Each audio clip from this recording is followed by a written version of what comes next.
Հայաստանի կառավարությունը մի շարք դրույթներով, այսպես ասած, խաբել է միջազգային գործընկերներին, թե ինչեր են արել։ Մասնավորապես, օրինակ նշել էր, որ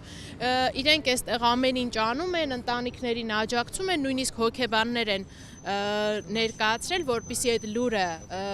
օրինակ, որ անհետ կորածը զոհվել է, հոգեբանի ներկայությամբ լինի, ինչը բնականաբար այդպես չի եղել։ Եվ չգիտեմ, գուցե էս էր միակ պատճառը, թե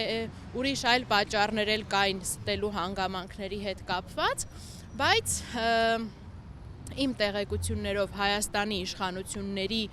խնդրանքով այդ զեկույցը, որը ներկայացնում էր և ICMP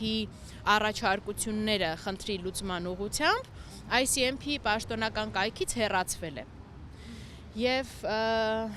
այս պարագայում մտահոգությունը, ես իհարկե այս ամեն ինչը որ բարձրաձայնում եմ, բնականաբար ICMP-ի հետ հանդիպման արդյունքներով են և այսինքն այն ինչ պահը, որ խորհրդապահական էր պահելով, այն ինչը որ համաձայնեցված էր բարձրաձայնելով և չեմ թաքցնի իրենց մտահոգությունը, որ իրանք այլևս